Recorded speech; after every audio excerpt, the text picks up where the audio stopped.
Mrs. Cutie Craft. Hello friends, welcome to SS cutie channel. இன்றைக்கி நம்ம சேனலுக்கு சிறப்பு விருந்தினராக கனிஷ்கா வந்திருக்காங்க.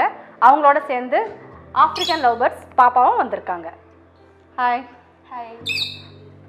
இன்றைக்கி நம்ம ஆஃப்ரிக்கன் லவ்பர்ட்ஸ் வந்து எப்படி வளர்க்கலாம், அதுக்கு என்னென்ன ஃபுட்டு, அதுக்கு அந்த ஃபுட்டுலாம் எங்கே கிடைக்கும், அதை எப்படி மெயின்டெனன்ஸ் பண்ணுறது, எல்லா டீட்டெயில்ஸும் இந்த நிகழ்ச்சியில் பார்க்க போகிறோம். வாங்க நிகழ்ச்சிக்கு போகலாம்.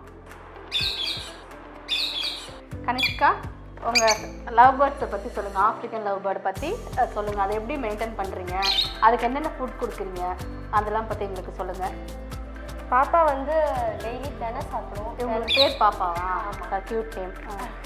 பாப்பா வந்து தெனை சாப்பிடும். அதுக்கு black seed mean sunflower seed, அப்புறமேட்டு கார்ன் வைப்போம், கொத்தமல்லி போடுவோம். கொத்தமல்லி அதுக்கப்புறமேட்டு கொத்தமல்லினா அந்த தனியா விதைன்னு சொல்லுவாங்க, அதுவா? இல்லை, கொத்தமல்லி தலையே. கொத்தமல்லி இலை அது போடுவோம். அதுக்கப்புறமேட்டு ஸ்ப்ரவுட்ஸ் வந்து வாங்கி வச்சு அதை ஊற வச்சு அதுக்கு கொடுப்போம். அப்புறம் கேரட் துருவி, பீட்ரூட்லாம் துருவி வைப்போம். அது வந்து டெய்லி மாற்றிக்கிட்டே இருக்கணும். தண்ணி, ஃபுட்டு எல்லாமே டெய்லி மாற்றணும், இல்லைன்னா கண்ணு இன்ஃபெக்ஷன் ஆகிடும். தண்ணி மாற்றலைன்னா அதுக்கு கண்ணு இன்ஃபெக்ஷன் ஆகிடும். இன்ஃபெக்ஷன் ஆச்சுன்னா அதுக்கு தனியாக மருந்து இருக்குது. அதே மாதிரி தண்ணியில் வந்து போடும்போது அதுக்கு ஒரு லிக்விட் மாதிரி கொடுப்பாங்க டாக்டர்கிட்ட. 6 months ஒன்ஸ் வந்து டாக்டர் கிட்ட போகணும். டாக்டர் கிட்ட இன்ஜெக்ஷன் கிடையாது, அவங்களுக்கு தனியாக டானிக் மாதிரி கொடுப்பாங்க. அதை வந்து நம்ம தண்ணியில் கலந்து வச்சிட்டோம்னா அதை அவங்க கொடுத்துருவாங்க. அது குடிக்கும் போது அவங்களுக்கு கொஞ்சம் டிவார்மிங் மருந்தெல்லாம் இருக்கும். ஸோ அது தண்ணியில் போட்டு இது பண்ணோன்னா அதுக்கு தனியாக இது தண்ணியில் குடிச்சிக்கும். அதுக்கப்புறம் டிவார்மிங் இது வந்து எதுக்குன்னா, அது வயிற்றில் ஏதாச்சும் சம்திங் சாப்பிட்றதுனால ஏதாவது புழு ஏதாச்சும் சம்திங் இருந்துச்சுன்னா அது எல்லாம் டிவார்மிங்கில் இதுவாகிடும். நார்மலாக சரியாயிடும். தண்ணி வந்து ஒரு நாளைக்கு எத்தனை தடவை குடிக்கணும்? நம்மலாம் இப்போ ஒரு 4 லிட்டர் குடிங்க, 3 லிட்டர் குடிங்கன்னு சொல்றாங்க. அந்த மாதிரி எதுவும் கணக்கு இல்லை, அதுக்கு தோன்றப்ப அது போய் குடிச்சுக்கும். Okay okay. அது என்னென்ன ஃபுட்டு எடுத்துகிட்டு வந்திருக்கீங்க? உங்களுக்கு காட்டுங்க, நேயருக்கெல்லாம் காட்டுங்க. தேனை எடுத்துகிட்டு வந்திருக்கேன். ஓகே, தேனை. இது வந்து நம்ம எல்லா சூப்பர் மார்க்கெட்ஸ்ல எல்லாமே கிடைக்கும் இல்லையா? ஆமாம். ஓகே, நாட்டு மருந்து கடைகள்லையும் கிடைக்கும். இதுக்குன்னு தெரிய பெட் ஷாப் இருக்கு இல்லையா, அங்கே கிடைக்கும். பெட் ஷாப்லேயும் கிடைக்கும், நாட்டு மருந்து கடையிலையும் கிடைக்கும். ஓகே, இது என்னது? இது வந்து மிக்ஸ்டு சீட்ஸ். இதுல வந்து கம்பு இதெல்லாம் இருக்கும். கம்பு டிஃப்ரெண்ட் டைப், சோளம்லாம் இருக்கு பாருங்க. சன்ஃப்ளவர் சீடு இருக்கு, ட்ரை சீட்ஸ் எல்லாமே இல்லையா? ஓகே, இது ஆர்கானிக் ஷாப்ஸ்ல எல்லாமே கிடைக்கும் இல்லையா? ஆமாம். ஓகே, அது என்ன எடுத்துட்டு வந்திருக்கீங்க? இது வந்து கடல் நுரை. இது வந்து அது கால்சியம் இது மாதிரி.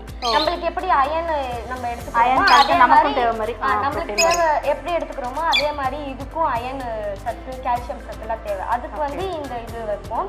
இது ஆக்சுவலி இது வந்து மேல வந்து ஹார்டா இருக்கும். இது இப்படி உரிச்சோம்னா இதுக்குள்ள இந்த இடத்துல மாவு மாதிரி இருக்கும். ஓகே, இந்த இடத்துல மாவு மாதிரி வருது பாருங்க. இதுதான் அது சாப்பிடும். மேலே அதுவே உரிச்சு சாப்பிட்டுக்கும். இப்போ அந்த சாப்பிட்டு காட்டுவாங்களா? மூடு இருந்தால் சாப்பிடும். Okay okay. இப்போ பேர்ட்ஸை வந்து கூண்டுலாம் வச்சு அடைச்சி வளர்க்குறீங்களே, அது பாவமாக தோணலையா? நாங்கள் அடைச்சி வளர்க்கவே இல்லை. அது ஃப்ரீயாக அதோட ஃப்ரீடம் கொடுத்து தான் நாங்கள் வளர்க்குறோம். இப்போ ஃபார்முக்கும் போனீங்கன்னா அது வந்து கூண்டுலேயே வச்சுருப்பாங்க. ஆனால் வீட்டில் ப்ரீட் பண்ணி அதை பாசமாக வளர்க்குற போது அது நாங்கள் கூண்டில் வச்சு வளர்க்க மாட்டோம். இப்போ எங்கள் வீட்டிலேயே ஒரு கிட்டத்தட்ட ஒரு நிறைய பேர்ட்ஸ் இருக்குது. அந்த பேர்ட்ஸ் எல்லாமே ஃப்ரீயாக தான் இருக்குது. எதுவுமே ஃபேமிலி மெம்பர்ஸ் மாதிரி ஆயிடுச்சு. எதுவுமே ஃப்ரீயாக, எதுவுமே கூண்டில் அடைச்சி வைக்கல. எல்லாமே ஃப்ரீயாக தான் சுற்றிக்கிட்டு இருக்கு. அதுவும் இல்லாமல் அதோட ஹாப்பினஸை நாங்கள் கொடுத்து தான் இது பண்ணுறோம். அதுக்கு இப்போ இது ஃபீமேலாக இருக்குது, அதுக்கு இதோட ஹாப்பினஸ் வந்து மேல் கூட இருந்து அது கூட பேசிகிட்டு இருக்கிறது தான் அதுக்கோட ஹாப்பினஸ். இப்போ நம்மலாம் ஸ்கூலுக்கு போகிறோம். இப்போ நம்ம ஸ்கூலுக்கு போகிற டைம்லாம் அது வந்து நம்ம பேச மாட்டோம். அப்போ அதுக்கு பேசுறது வந்து அது கூட இருக்கிற பேர்ட்ஸ் தான். அதோட ஹாப்பினஸை கொடுத்துட்டு நாங்கள் வளர்க்குறோம். அது சில எப்போ தோணுதோ அப்போ கத்தும், அது அப்போ வெளியே விடுவோம். நாங்கள் வெளியே எங்கள் கூட சேஃப்டியாக. ஆமாம், சேஃப்டியாக தான் இருக்குது. இதுவே நம்ம இப்போ வாங்குறதுனா கூட, இப்போ சேல் பண்ணுறதுனா கூட ஃபார்மில் யாரும் மோஸ்ட்லி ப்ரிஃபர் பண்ண மாட்டாங்க. வீட்டில் வளர்க்குற பேர்ட்ஸு குட்டி போட்டு அது விற்கிறோம் அப்படின்னா அது ரொம்ப ப்ரிஃபர் பண்ணுவாங்க. ஏன்னா ஃபார்மில் வந்து சில டைம் டிசீஸ் உள்ள பேர்ட்ஸ் எல்லாம் இருக்கும். அந்த பேர்ட்ஸ்லாம் மாற்றி கொடுத்துருவாங்க சில டைமு. ஸோ அதை ப்ரிஃபர் பண்ண மாட்டாங்க நிறைய பேர். வீட்டில் வளர்க்குற பேர்ட்ஸ்னால் ரொம்ப ஈஸியாக ப்ரிஃபர் பண்ணுவாங்க. இதன் தொடர்ச்சி அடுத்த எபிசோடில் பார்க்கலாம். access cutie craft சேனலை சப்ஸ்கிரைப் பண்ணுங்க, பக்கத்தில் இருக்கிற பெல் ஐக்கானையும் கிளிக் பண்ணுங்க. தேங்க்யூ.